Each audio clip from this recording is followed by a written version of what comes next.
श्रद्धा के बेटे जितने भी महापुरुषों से लेकर के ऋषियों तक और जहाँ तक भगवान के भक्तों तक हुए हैं, हर एक के भीतर हम पाते हैं कि इसका श्रद्धा का अंश था। अगर वो सफल हुए तो, और सफल नहीं हुए तो एक ही वजह से हुए, उनके अंदर श्रद्धा का अभाव रहा। कर्मकांड रहे, पूजा रही है, उपासना रहे, भजन करने वाले रहे, जप करने वाले रहे, पर श्रद्धा के अभाव की वजह से जीवन में श्रेष्ठता का समावेश न कर सके और गई गुजरी अवस्था में पड़े। भक्ति होती रही, भजन होते रहे और निष्ठा निकम्मापन जहाँ कहता बना रहा, दोनों अपनी अपनी जगह पर बने रहे। निकृष्टता ने पैर नहीं हिलाया और भक्ति ने चमत्कार नहीं दिखाया। भक्ति आएगी तो हमारी निकम्मापन चला जाएगा, निकम्मापन रहेगा तो भक्ति नहीं आएगी। दोनों का एक साथ एक दान में दो तलवार नहीं हो सकती। तो श्रद्धा श्रेष्ठता से असीम प्यार, श्रेष्ठता से असीम प्यार आया। मैंने श्रद्धा की भगवान के प्रति, जैसा कि मेरे गुरु ने बताया, श्रद्धा मुझे सिखाई गई। पहले श्रद्धा को मैंने अपने गुरु के द्वारा विकसित किया। स्लैब ढाला, स्लैब जब ढालते हैं, हमारी बिल्डिंगें बनती हैं तो पहले कच्ची इमारत वो बना देते हैं, लकड़ी का ढांचा, ढांचे के ऊपर से स्लैब डालते हैं। पहला जो श्रद्धा भगवान देखा नहीं हमने, कैसे हम करें, भगवान को कहाँ से लाए, भगवान को कहाँ पाएं। इसीलिए जिसके प्रति, जिसको हम ये मान लेते हैं कि हमारे जीवन में सबसे श्रेष्ठ व्यक्ति है, जिसके बारे में हमारे संदेह दूर हो गए, जिसके बारे में हमने जांच और परख कर लिया, उसके प्रति श्रद्धा जमाते हैं। हमने अपनी श्रद्धा अपने गुरु के ऊपर जमाई, फिर वो श्रद्धा विकसित होते होते भगवान पर चली गई। भगवान की श्रद्धा का विकसित होने का अर्थ होता है आदर्शों के प्रति असीम प्यार। आदर्श हमारी नॉलेज में, आदर्श हमारी नस्ल में, आदर्श हमारे चिंतन में, आदर्श हमारी कल्पना में है। आदर्श के प्रति इतनी गहरी निष्ठा हमारे प्रति है कि कोई उंगलियों को काट करके भी बखेरता हो तो भी हमको स्वीकार है, लेकिन जो श्रेष्ठता से विचलित हम नहीं हो सकते किसी भी कीमत। ये है जिसने हमको चमत्कार दिखाई, इससे कम में किसी ने चमत्कार नहीं पाया, न कोई आगे से भविष्य में चमत्कार पाएगा इससे कम में। बेटे श्रद्धा के चमत्कार, श्रद्धा के चमत्कारों को मैं कई बार बता सकता हूँ। बुरे और भले चमत्कार, बुरे चमत्कार श्रद्धा के भूत के रूप में। भूत क्या होता है? कुछ भी नहीं। तो भूत से बीमार क्यों हो जाते हैं? भूत आदमी क्यों जान लेता है? ये बेटे आदमी की श्रद्धा है। श्रद्धा है, झाड़ी में भूत रहता है, मरघट में भूत रहता है, जरूर भूत रहता है, तो बुखार आ गया भूत है, रात में सपना दिखाता भूत आया था, भूत से बीमार पड़ेगा तू, और बीमार से बीमारी नहीं पड़ेगा बल्कि भूत तेरी जान ले घटेगा। हजारों आदमी भूत की बीमारी से मरते हैं, हम जानते तो हमारा जीव भूत की बीमारी से मर सकते हैं, हम मर सकते हैं। तो भूत के कैसा होता है? भूत के लिए तुम सारे संसार में चला जाए, इंक्वायरी करके लाख 64 कैसा भूत होता है, जर्मनी में जाए तो भाई साहब आपके यहाँ भूत आता है कि नहीं आता? भूत कैसा होता है? बुखार को कहते हैं भूत नहीं होता, भूत अलग होता है। कैसा होता है? मरा हुआ प्राणी आता है और ऐसे ऐसे करता रहता है। भाई साहब हमारी जर्मनी में तो आज तक कोई नहीं आया। इंग्लैंड में जाइए क्यों सब आपके आता है भूत, हमारे यहाँ तो कभी नहीं आया। जापान में जाइए क्यों साहब आपने तो भूत देखा होगा, हमारे यहाँ तो कभी नहीं आया। अमेरिका में आपने भूत देखा है? हमने भी नहीं देखा। तो कहाँ से आ गया? हिंदुस्तान में चाहिए तो कहाँ से आता है गुरु जी, कहाँ से आता है? सारी दुनिया में नहीं होता। बुखार सारी दुनिया में होता है, खांसी सारी दुनिया में होती है, उल्टी सारी दुनिया में होती है। बुखार हिंदुस्तान में क्यों रहता है? हिंदुस्तान में पढ़े लिखे लोगों में नहीं रहता, ये पिछड़े लोगों में रहता है, बैकवर्ड लोगों में रहता है। चाहे वो पढ़े लिखे हों चाहे बिना पढ़े लिखे भी बैकवर्ड होता है। जाहिल बिना पढ़े से और भी ज्यादा जाहिल। ये सब पढ़े लिखे पढ़े लिखे अलग बात है, एक अलग बात है। बिना पढ़े जाहिल और पढ़े लिखे जाहिलों में कोई फर्क नहीं पड़ता, दोनों जाहिल एक से होते। भूत कहाँ से आता है? भूत बच्चे हमारे दिमाग में से निकलता है। शंका डाइन, मनसा भूत ये मन में से भूत निकलते हैं। ये डार्कमैन है, इसने हमारे बच्चे को नजर लगा दी है, शील लगाइए, ये डाक है, शील लगाइए हमारे बच्चे को, नजर लगाइए। नुमाइशों में बच्चे जाते हैं, तौले जाते हैं, भजन किए जाते हैं, ये किए जाते हैं, इनाम मिलते हैं, फोटो अखबारों में छपते हैं। उनको तो कोई लगाता नहीं नजर। तेरे कुमार को नजर लगा दिए, बैल सब लिए बैठा पेट, नाक में ऐसे सारे दिन नाक में अच्छा रहता है, नजर लगा दिए। जाहिर नजर लगा दिए इसके बच्चे को, भागने से लगा दिए। ये मित्रों नजर लग सकते हैं। ये अज्ञान, मनुष्य का अज्ञान इतना ज्यादा बढ़ा हुआ है, आदमी के लिए बहुत हानिकारक हो सकता है। और अभी थोड़े दिन पहले फ्रांस में एक आदमी को फांसी की सजा दी गई। सजा दी गई, वैज्ञानिकों ने सरकार से फांसी वाले कैदी को मांगा, आप हमको दीजिए ताकि हम अपने ढंग से फांसी लगा सकें। अच्छा ले जाइए, उसने कहा भाई साहब आपको कोई कष्ट नहीं होगा, फांसी में तो बिजली की कुर्सी पे आप बैठते हैं, जब आपको जलाया जाएगा तो आपको जिंदा जलेंगे तो बहुत कष्ट होगा, हम आपको ऐसी तरह से मौत दे देंगे जो आपको कोई कष्ट नहीं होगा। कैसे देंगे बताइए? आपके हाथ की एक नस से हम काट देंगे, और काटते समय भी कोई पता नहीं चलने देंगे कि आपको ये काटा कि नहीं काटा, बस आपको जरा सी नस्तर लगा देंगे, उसमें से खून आपका निकलता रहेगा, और आप 2 घंटे के भीतर धीरे धीरे जैसे आपको ट्रैंक्विलाइजर की गोलियां खा लेते हैं, आप नशा आता जाएगा और आप भर्ती हो जाएगी, कुछ पता नहीं चलेगा। तो लगा दीजिए सब फांसी, ऐसे तो और भी अच्छा है। सड़क पर सुला दिया गया, उसकी आंखें बंद कर दी, डॉक्टरों का गिरोह जमा हो गया, हाथ के पास जरा सा खरोंच झूठ मूठ की लगाएगी ताकि उसको मालूम पड़े, योगा देखिए हमने आपका हाथ सुन कर दिया है, तो इसलिए आपको मालूम नहीं पड़ेगा कि हमने नस काट दी कि नहीं काट दी, जरा सी खरोंच की। तो इसके बाद में ऊपर से पानी की नली बहुत बारीक ऊपर से वहाँ लगा दी, जिसके पास से पानी बहता चला जाए और वहाँ से घूमता हुआ गिरे नीचे से टप टप टप टप। देखिए अब आपकी नस हमने काट दी, खून आपका निकलता है, अच्छा खून बह रहा है आपका, अच्छा देखिए कितना खून आ गया, ये 2.5 छिद्रा निकल गया, अब कितना निकल गया, 5.5 छिद्रा निकल गया। हार्ट की स्पीड क्या है, कम हो गई, नाड़ी कम पड़ गई, टेम्परेचर कम पड़ गया। सब डॉक्टरों का गिरोह झूठ मूठ कहता चला गया, और वो मरीज विश्वास करता चला गया मेरा इतना खून निकल गया, मेरा इतना टेम्परेचर कम हो गया, मेरी हार्ट की चाल इतनी कम हो गई, तो उसी की वजह से आदमी मर गया। क्या कह रहा हूँ? कह रहा हूँ आदमी के विश्वास आदमी को मार सकते हैं, आदमी के विश्वास आदमी के हृदय की गति को बंद करते हैं, समाधि में मधुता तक पड़ जाते हैं, नाड़ियाँ बंद कर लेते हैं संकल्प की शक्ति से। ये क्या चीज़ है? ये बेटी है श्रद्धा, आदमी के भीतर के संकल्प शक्ति का विकार। श्रद्धा से आदमी अपने आप को मार सकता है, श्रद्धा से आदमी अपनी शक्ति को जगा सकता है। श्रद्धा बड़ी चमत्कारी है। अध्यात्म का जितनी भी सफलता है इसमें मूल जो सिद्धांत काम करता है, श्रद्धा का सिद्धांत काम करता है। श्रद्धा का सिद्धांत जैसे श्रद्धा का सिद्धांत बेटे ऐसे है, एक आदमी थे पंडित जी वहाँ जाया करते थे, पंडित जी के पास बैठते थे गंगा किनारे, और लोग ये पूछते थे हमको गंगा जी में जाना है पार, और बहुत पार पानी में धार चल रही है, हमको पार जाना जरूरी है और कोई स्नान नहीं है। पंडित जी कहते हैं हमारे पास एक ऐसा मंत्र है, उसको आप जब करते हो पार ले जाइए और आप जरूर पार हो जाएंगे। हम डूब गए तो लोगों से कह रहा है जब तक ये पार नहीं चला जाए आप देखे रहिए और हमारे हाथ पाँव बांध दीजिए, अगर ये डूब जाए तो हमको डूबा देना। हमारा मंत्र बड़ा करामाती है। बताइए, कानून बुलाता है, किसी से कहना मत, नहीं कहूँ कानून कहता है, ये मन जब तक चला जाता पार निकल जाता। क्या नाम था? राम नाम कहता हुआ पार चला जाए, राम नाम फिर पार कहता हुआ पार निकल जाता। एक मौलवी साहब से कहीं रहते थे, मौलवी साहब से उसके मुसलमानों ने कहा, देखिए हिंदुओं के पास ऐसे करामाती मंत्र है, नदी में से पार निकल सकते हो, और आप तो मुसलमान है और हमारे पास कोई मंत्र नहीं है। वाह, हिंदुओं के पास हमारे पास और भी बड़ा मंत्र है और हम उसको जब करके पार निकल सकते हैं। हाँ, और आप डूब गए तो आप हमको डूब देना। अच्छा, ऐसा ही मंत्र है? हाँ, हिंदुओं को मुकाबले का क्या मंत्र है? उसका नाम है खुदा। कान में कहता खुदा खुदा खुदा खुदा कहते निकलते चले जाए, खुदा खुदा कहता पार निकल जाता।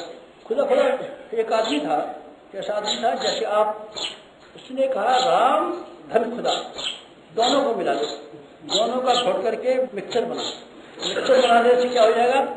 आधा घंटे में खुदा की वैसे पार होते हैं, आधा घंटे से राम के नाम की पार होते हैं। दोनों को मिला देगा 15 मिनट में पार हो जाए।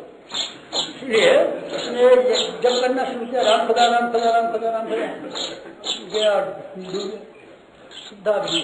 शुद्धा भीन आपकी उपासना है। शुद्धा भीन गोस्वामी तुलसीदास जी जब वृंदावन में गए तो उन्होंने हाथ जोड़ के भगवान कृष्ण से कहा, क्या तो आप भगवान, ये तो मैं नहीं कहता भगवान आप नहीं है, भगवान के रूप हैं, पर मेरी श्रद्धा राम के रूप। आप अगर राम के रूप में अपनी शक्ल बना लें तो कैसा अच्छा हो। तुलसी मस्तक सब नवे जब धनुष बाण लो हाथ, धनुष बाण अगर हाथ में हो तो हमारा ये हो सकता है, तो हमारा मस्तक अपने आप ही झुक जाएगा। हमको अब तो झुकना पड़ रहा है, तब अपने आप ही झुक जाएगा। वहाँ मथुरा में कभी आप जाएं तो मुस्लिम बोर्ड के पास एक 300 वर्ष पुराना मंदिर है, उसमें राम मंदिर लिखा हुआ है, वो कृष्ण का मंदिर था, और कृष्ण के मंदिर की मूर्ति परिवर्तित होकर के राम जी में परिवर्तित हो गई थी। वो स्वामी जी मस्तक दिखा रहे थे। आपकी श्रद्धा जो आपकी कोठरी में 7 खसम बना के रखे, खसम कहता हूँ। खसम कैसे कहते हैं? वेश्या के यहाँ जो भड़ुए जाते हैं उनका नाम होता है खसम। कोने खसम एक महादेव बैठा है, एक संतोषी माता बैठी है, एक फलाना बैठा है, एक ठिकाना, सारी दुनिया भर की कमाल इकट्ठी कर रखे। तेरा किसी में विश्वास है? हमारा किसी में विश्वास नहीं है। जो कोई आ जाएगा उसी से विश्वास है। एक माला महादेव की, एक माला गणेश की, एक माला हनुमान जी की, एक माला फलाने जी की, लक्ष्मी जी की।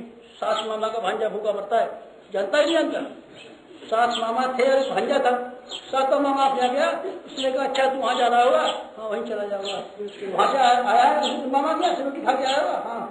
हनुमान जी से कहा, हनुमान जी मुसीबत में रहे, उससे कहा लंबे नाक वाले से लड्डू खाता रहता है, मेरे पास क्या रखा है? तो ऐसा गणेश जी आप कुछ फायदा कह दीजिए। अरे उनसे कहा महादेव बाबा से भाग के बैठ जाते हैं, उनसे भागो। सारी दुनिया से मांगता है, सारी दुनिया से मांगता है। वेश्या से वेश्या इतना वेश्यावृत्ति, श्रद्धा का अभाव, श्रद्धा का अभाव लेके चले तो हमारे लिए कितने लाभदायक हो सकते हैं। एक घटना है उनकी, किनकी घटना है, एक कोई था चेला, उसको एक ऐसी दवा कहीं से मिल गई कि सबसे कहता ये बीमारियों को अच्छा कर देती है, दवा अच्छे कर देती है। लोग आते तो कहते हैं आपकी बीमारी को हम अच्छा कर देंगे, आप एक कटोरा पानी ले आइए, एक बूंद हम दवा डाल देंगे, पीजिए, अभी अच्छे होते हैं। एक कटोरा पानी ले आते, कटोरा में एक बूंद दवा डालता, एक बूंद दवा करके लोग पीते और अच्छे हो जाते, अच्छे हो जाते, अच्छे हो जाते, हजारों आदमी अच्छे हो जाते। यश फैल गया, कीर्ति फैल गई, यश फैल गया, कीर्ति फैल गई, हर जगह से हजारों आदमी आते दवाई पीने के लिए, अच्छा होने के लिए। एक दिन के गुरु जो थे उन्होंने सुना हमारे चेले को ऐसी कोई करामात की दवा मिल गई है जिससे हजारों मरीज अच्छे आते हैं। गुरु जी को भी कई शिकायतें थी, कोई बवासीर की शिकायत, कोई गठिया की शिकायत, कोई जुकाम की शिकायत। तो भी चेला के पास पहुंचे, बेटा तेरे पास बहुत शक्ति मालूम पड़ती है, हमारा जी ऐसी दवा मेरे पास है जिससे हजारों आदमी को भला हो जाता है, आप हमको भी ये कर दीजिए, हमारा भी इलाज कर दो। हमारा जी आपका जरूर करूँगा, आप बाहर वालों का तो आप क्यों नहीं करूँगा। पानी मंगाया गया, एक बूंद दवा डाल दी, गुरु जी ने पी, बवासीर बंद, गठिया बंद, सब अच्छी बीमारियाँ हो गई। बेटे तेरी दवा क्या है, करामात है। बेटे महाराज जी आपके चरणों की दया है, ऐसी करामात की दवा मेरे हाथ लगी है कि मैं सबका अच्छा कर सकता हूँ। चले गए, चले गए अच्छे करके। सभी के गुरु के मन में ये विचार आया कुछ ऐसा हो जाए, ये दवा हमको भी हाथ लग जाए तो हम भी लोगों को अच्छा किया करेंगे, हम भी लोगों को अच्छा किया करेंगे, तो हमारा भी नाम बड़ा हो जाएगा, हमारी भी दान दक्षिणाएं लगेगी, हमारा भी यश हो जाएगा। चेला तो हमारा ही है, हम जाकर के पूछेंगे तो बता। चेला के पास गए, बेटे महाराज जी कोई और आपको कष्ट रह गया क्या? अब बेटे कष्ट अच्छा हो गया था तभी, एक बात इच्छा है तू पूरी कर देता। महाराज जी बताइए मैं किसी लायक हूँ तो आपकी इच्छा क्यों पूरी नहीं करूँगा? ये जो दवाई तू बांटता है क्या, इसको हमको बता दी, या तो इसका नुस्खा दिखा दे या अपने पास से दे दे। ये दवाई हम भी दिया करेंगे तो हमारा भी नाम हो जाएगा, यश हो जाएगा, हमारी भी आमदनी बढ़ जाएगी, हमारा भी अच्छा हो जाएगा। महाराज जी मैं बता दूंगा आपको, मैं क्यों नहीं बताऊंगा। बता क्या है इसमें? इसमें गुरुदेव आपके चरणों का धोया हुआ जल, मैं जब कभी जाता हूँ एक साल भर में आपके पास तो आपके चरणों का जल धो करके ले आता हूँ, बस उसी को शीशी में बंद कर लेता हूँ, उसी की एक एक बूंद में डालता रहता हूँ, उसी से सब अच्छे हो जाए। सही कहता है झूठ सच कहता है, भगवान को साक्षी दे कहता हूँ, इसमें कोई चीज आपके चरणों के जल के अलावा कुछ नहीं। अच्छा जब आते तो वो गुरु जी भी चले गए, अच्छा बेटा तो हमारे बड़ी अच्छी बात है। सब मोहल्ले वालों को बुलाया, दूर दूर से बुलाया, हाँ भाई हमको ऐसी करामाती दवा आई है, जो कोई भी अच्छा बीमार होगा हम सब अच्छा करेंगे। अरे सब बहुत आदमी आ गए, अपने चरणों को उन्होंने बाहर निकाला और उससे अच्छी तरीके से धोया और वो एक बूंद डालता था, एक बूंद सीखा भाई, एक कटोरी भर के ना ही लीजिए चरणों के धोल में, एक कटोरी आप पीजिए, एक कटोरी आप पीजिए, एक कटोरी आप पूरे का पूरा चरणों का धोल पिलाया, कोई अच्छा नहीं हुआ। कोई कल आना, फिर कल आप हो जाएंगे, फिर एक कटोरी पिलाया, लीजिए और पीजिए और पीजिए, कोई अच्छा नहीं हुआ, कोई अच्छा नहीं हुआ, एक भी अच्छा नहीं हुआ। फिर वो गुरुदेव उनके पास गए, बेटे तेरे कोई दवा में गलत होता है, हमारे क्यों अच्छे होते तेरे क्यों अच्छे जाते हैं? महाराज जी आपकी दवा में मेरी दवा में फर्क, आपकी दवा में श्रद्धा का अभाव, मेरी पानी में श्रद्धा जुड़ी हुई। गंगा जल में हम जब श्रद्धा जोड़ देते हैं तो ये गंगा जल हो जाता है, श्रद्धा का अभाव निकाल देते हैं तो ये नल का पानी हो जाता है। नल का पानी है ये गंगा जल, क्या है गंगा जल में? पानी है। नहीं महाराज जी ये तो गंगा जल है, गंगा जल नहीं है, पानी है। पानी गंगा जल है, हमेशा गंगा जल है, इसके मरे हुए तो मुंह में डालते हैं ना उससे उद्धार हो जाएगा। गंगा जल से कैसे उद्धार हो जाएगा? बेटे श्रद्धा से, श्रद्धा से, श्रद्धा एक शक्ति है, श्रद्धा अध्यात्म जीवन में सबसे बड़ी शक्ति है। श्रद्धा अध्यात्म जीवन में सबसे बड़ी शक्ति, श्रद्धा अध्यात्म जीवन में सबसे बड़ी शक्ति। श्रद्धा का अभाव अगर आपके भीतर है तो आपके कर्म में खास फायदा नहीं है।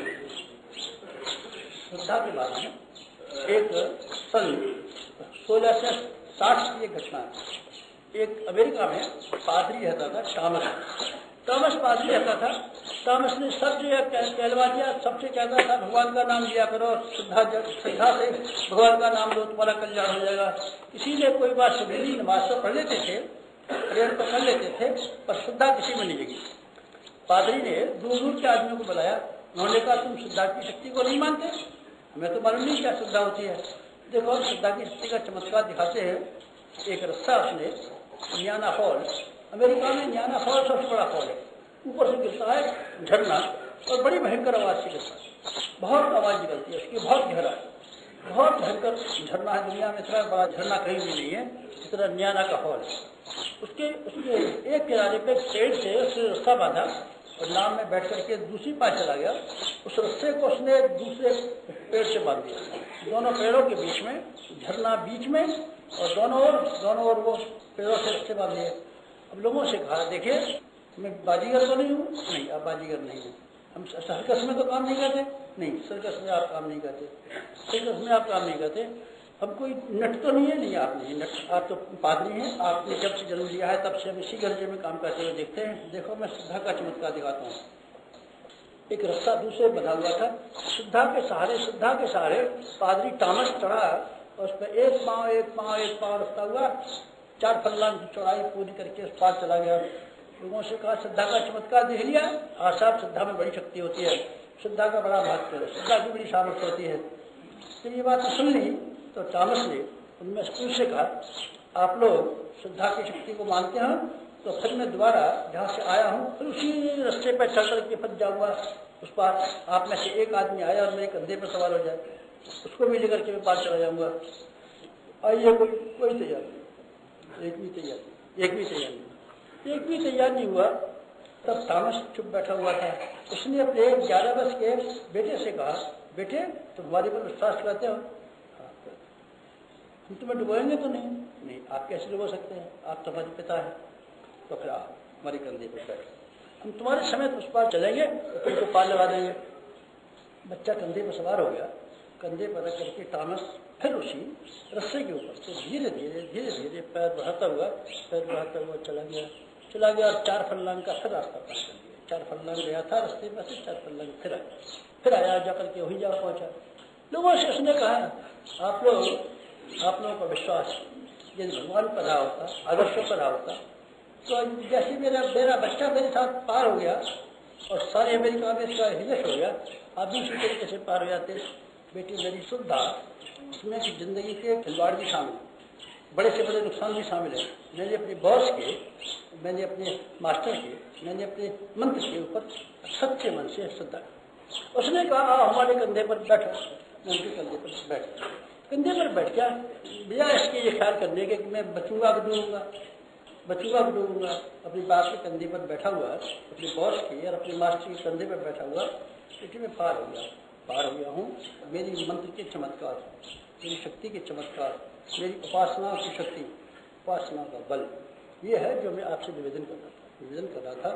मैं आपसे ये पूछता हूँ आप लोगों ने गायत्री उपासना की, लेकिन क्या आपने श्रद्धा की शक्ति का अनुभव किया? श्रद्धा की शक्ति का अनुभव किया तो मैं ये पूछता हूँ कि आपने क्या सिद्धांत और आदर्श जो मानवीय आदर्श है उनके प्रति चलने के प्रति आपने हिम्मत इकट्ठी की? मैं ये पूछता हूँ जब आदर्श आपसे ये पूछते हैं आप हमारे कंधे पर सवार हो जाओ, तब क्या आप सिद्धांतों के और आदर्शों के कंधे पर सवार होकर के जोखिम उठाने को तैयार हैं? अगर आप हैं तो मैं आपके 60 साल के अनुभव की साक्षी देकर के आपको ये कह सकता हूँ गायत्री मंत्र चमत्कार, गायत्री मंत्र सिद्धिदा, गायत्री मंत्र पारस, गायत्री मंत्र अमृत, गायत्री मंत्र कल्पवृक्ष, जो उसके अंदर विशेषता बताई गई थी 100% सही है। मैं अपने पुस्तकों के आधार पर नहीं, अपने निजी अनुभव के आधार पर कहता हूँ कि सारे के सारे अनुभव सही है। शर्त उसकी एक ही है, इसके प्रति एक शर्त साधक को पालन करनी पड़ती है, उसका नाम है श्रद्धा। और श्रद्धा का अर्थ अंधश्रद्धा नहीं है, किसी देवी देवता अथवा गुरु के प्रति श्रद्धा का अर्थ नहीं है उसका अर्थ है आदर्शों से असीम प्यार। अगर आप श्रेष्ठता से असीम प्यार करने के लिए हिम्मत इकट्ठी कर सकते हो और अपनी उपासना के साथ उस श्रद्धा का समन्वय कर सकते हो, तो मैं आपको विश्वास दिला सकता हूँ कि मंत्र जो मेरे मालवीय जी ने गुरु ने बताया था और जो मेरे दूसरे ने बताया था, एक ने मुझे कर्मकांड सिखाए थे, एक ने मुझे भावना का समन्वय सिखाया। दोनों के समन्वय के आधार पर मैं अपने कर्म कांडों को सही तरीके से करता हुआ, उसमें जीवन में श्रद्धा के तत्वों का समावेश करता हुआ पार होता हुआ चला गया। आप आइए हमारे पीछे पीछे, आप आइए जिस रास्ते पर हम चले, आप आइए जिस पर ऋषि चले और देखिए आध्यात्मिकता की शक्ति तो दुनिया में सबसे बड़ी शक्ति है। आध्यात्मिकता के लाभ जो दुनिया में सबसे बड़ी लाभ है, आप उसको उठा सकते हैं कि नहीं? मैंने बेटे उन लाभों को उठाया और मैं निहाल हो गया। मैं चाहता हूँ आप उन्हीं लाभों को उठाएं मेरी तरीके से, आप भी निहाल हो जाएं जैसे कि मैं निहाल हुआ। अपने अनुभवों के निष्कर्ष का आज के दिन इतना ही जानकारी देता हूँ। आज की बात समाप्त।